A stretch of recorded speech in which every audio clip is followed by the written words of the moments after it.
What it has proven is that a drug can block this virus. Very early results from trials of remdesivir suggest this HIV drug actually might treat COVID-19. The data shows that remdesivir has a clear-cut, significant positive effect in diminishing the time to recovery. This is really quite important. This is not a cure. In studies touted by Dr. Fauci today, it lowered mortality and shortened the duration of the illness. This has not been a proven therapeutic. Physicians would probably be reluctant to, if they had other choices, to use something that protected in such a marginally valuable way. But we don't have other choices. For an antiviral to work in a positive way in these very sick patients, to me, is indeed very good news. Many states in this country now planning to reopen, and soon, despite dire warnings from Dr. Fauci for the fall. It is more likely than not that we will see this again and again until we really stick the nail in the coffin of this outbreak by a vaccine. Pfizer now says it will begin testing one in the US shortly and claims it could supply millions by the end of the year. Oxford University in the UK started human trials last week of its own possible vaccine. Still, parks reopened in Miami this morning. Florida's governor, who was late to close, just unveiled his plan for reopening the state. We don't want to see any more infections, but we're going to work on it. Right now, it does not appear that any state meets the vague advisory White House guidelines that call for a downward trajectory of documented cases within a 14-day period before any reopening. Haircuts are already allowed in Colorado and Georgia. In California, we're told that's still months away, by a governor now feeling pressure from those earlier openers. There's no question it puts pressure. I'd be lying to suggest otherwise. I'm worried we can erase all the gains in a very short period of time. Meanwhile, a new Marist poll shows 65% of Americans think it's also a bad idea for people to return to work without further testing. And 91% think we shouldn't be holding large sporting events yet. I hope that there's some form of baseball. I mean, it's for the country's mental health.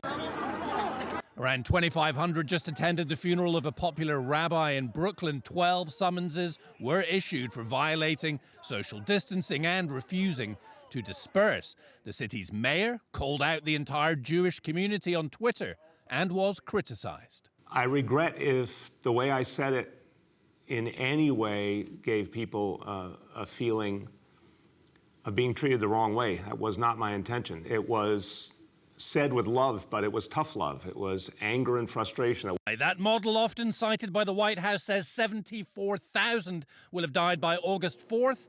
Could be sooner. We're already nearing 60,000. And as you mentioned, Jake, we have in fact just passed that stunning and sad milestone, 60,000 Americans dead. I just want to say one more thing about remdesivir, this drug that's being much touted today. It is worth noting that right now, it is not approved anywhere in the world to treat anything. So an extraordinary use authorization from the FDA would be extraordinary, but these are extraordinary times, and the FDA tells us that they are in ongoing discussions with the maker of that drug to get it to patients, quote, as quickly as possible. Jake. All right, Nick Watt, thank you so much. Joining me now is CNN Chief Medical Correspondent Dr. Sanjay Gupta. Sanjay, Dr. Fauci seemed very optimistic about remdesivir. What's your read on it? Yeah, I mean, he did. I think my read is, we've been waiting for a trial that actually is a randomized trial that's of a larger group of patients. Most of the reporting that has been out there so far, most of these trials have been pretty small, retrospective, meaning looking backwards, not randomized. So this was a well-conducted trial, about 1,000 patients in 68 different centers around the world, Jake. Let me show you the results, though, just so you know, when we talk about the significance and what this really does, it's important to look at what their outcomes they were looking at. They were trying to figure out, obviously, survival overall, the mortality rate, that's on the left, and then duration of illness. Now, with regard to mortality rates, you see that there's a difference between the people who were treated with remdesivir versus placebo. When you do the calculation, though, that's not a significant enough finding. It's hard to say that that drop was actually due to the medication given the sample size. But it's the thing on the right, you know, the duration of illness, that is significant, a 31% faster recovery in those patients who got remdesivir. Now that, you know, that could be significant. You know, it shows a couple things. One, it's proof of concept that this seems to have an impact on this virus, Jake.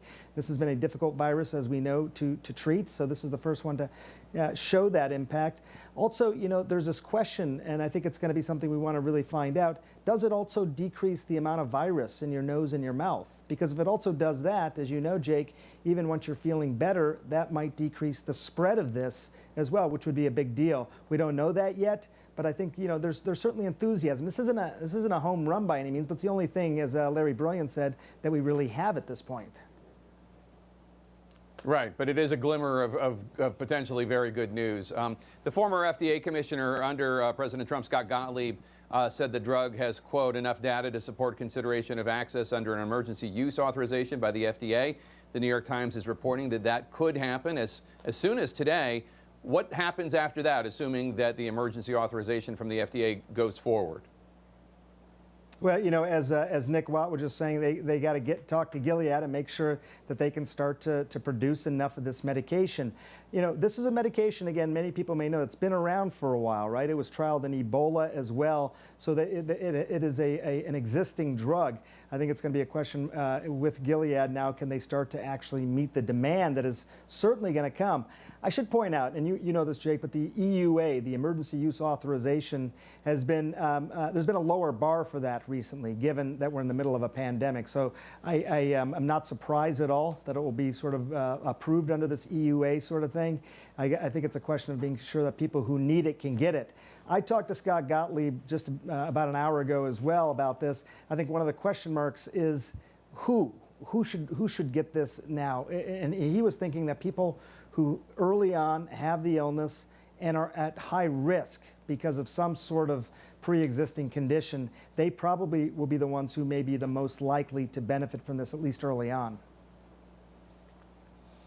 Do you think this is a breakthrough? I mean, Fauci compared it to the feeling he had when AZT was discovered during the HIV AIDS crisis 30 years ago.